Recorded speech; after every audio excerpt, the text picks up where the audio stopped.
আজকে কুটা নিয়ে আন্দোলন করাই একটা ছাত্রছাত্রীরেও তুই রাস্তার মধ্যে নামতে দিবে না। এরারে রাস্তার থেকে উড়াইতে যেই অ্যাকশন নেওয়া দরকার সব তুই আর তোর সাথের লোকরে লইয়া করবে। বড় ভাই, সাধারণ শিক্ষার্থীরার এই আন্দোলনটা তো যৌক্তিক। দেশের বর্তমান পরিস্থিতি বিবেচনায় চাকরি পাওয়ার অধিকারটা তো সবাইর আছে। আরে বেটা রাখ তোর যৌক্তিকতা, এত সঠিক যৌক্তিকতা খুঁজলে তো আমার নিজেরও সভাপতির পদে থাকা ঠিক না। সব কিছু আসলে যৌক্তিকতা দেওয়ায় না। এই দেশটা তো আসলে আমরা সবাইর।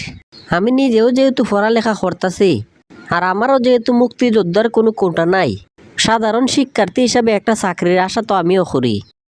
আরে আরামজাদা, তোর চাকরিটা না করলে ওই বকিতা। প্রত্যেকটা মাসে তো তোরে কিছু খরচা পাতে আমি দিয়ে রাখতাছি। আর এলাকার দোকানপাট থেকে সাদা তুলার একটা বাগত তো তুই পাইতাছস। কয়েকদিন পরে তোরে বানাইয়া দিমু কমিটির সভাপতি। আমি নিজে যত কিছুই করি না কেরে, সাধারণ শিক্ষার্থীরা যারা কোটার বিরুদ্ধে আন্দোলন করতেছে প্রায় সবাই তো আমরার ভাই বন্ধু। এরারে কিছু কইতে আর করতে তো বিবেকে বাদে। বিবেকে তো অনেকের অনেক কথাই হয়। প্রায় আমরা সবাই তুই জানি যে এই কোটা আন্দোলনটা যৌক্তিক। এই দেশের সাধারণ মানুষের চাকরিতে সমান অধিকার থাকা দরকার। এরপরেও আমরা এরার বিরুদ্ধে তখনই লাগবো।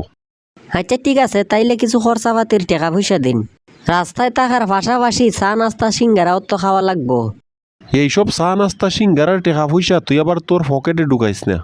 আর কোটা আন্দোলনকারীদের বিরুদ্ধে আমরার লোকজন যাতে বেশি থাকে, এখনের সময়টা ওই আমার বড় নেতা ওয়ার সেরার সুযোগ। আপনি এটা লইয়া কোনো চিন্তা করেন না বড় ভাই, এই বিষয়ের সম্পূর্ণ দায়িত্ব আমি নিলাম। কিতারে মুতালেব তুই শুরুটা করছস কিতা? এত কষ্ট কইরা তোরে আমি বিশ্ববিদ্যালয়ে পড়ালেখা করাইলাম। এত পড়ালেখার পরেও তোর বুঝি এখনো বেকার থাকাই লাগে? আমরার দেশের নিয়মটাও তো এমন আব্বা। জীবনে তুমি যতই পড়ালেখার মেধাবী মানুষ হও না কেরে, এই দেশে নিয়মের বেড়া জালে আটকেয়া মানুষের আর চাকরি পাওয়া হয় না। আরে বেটা, এত পড়ালেখার পরেও চাকরি হইতো না কোন কারণে? আমি কৃষি কাজ কইরা সব কিছু বিসর্জন দিয়া তোরে পড়ালেখা করাইছি।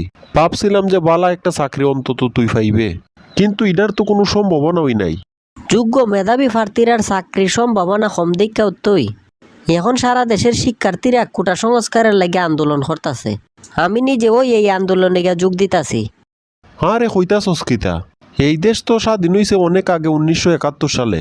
চাকরি পাওয়ার লাগে কি এই দেশে আবার আন্দোলন করা লাগে?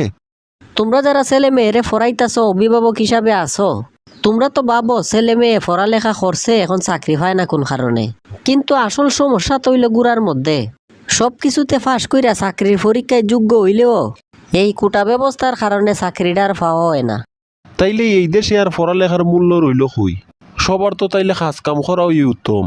এরা বাগাবাগি কইরা সব চাকরি লইয়া গেল। এই কারণে তুই অধিকার আদায় করার লাগিয়া সাধারণ শিক্ষার্থীরা আজকে রাস্তায়। বারবার এই দেশের মানুষের রাস্তায় নামে অধিকার আদায় করা লাগছে। কোটা ব্যবস্থা বাতিলের লাগেও এই আন্দোলন করা লাগবো। হায় রে দেশ, নিজের অধিকার পাইতে যদি সব সময় রাস্তায় নামা লাগে তাইলে আর স্বাধীনতার মূল্য রইল কই?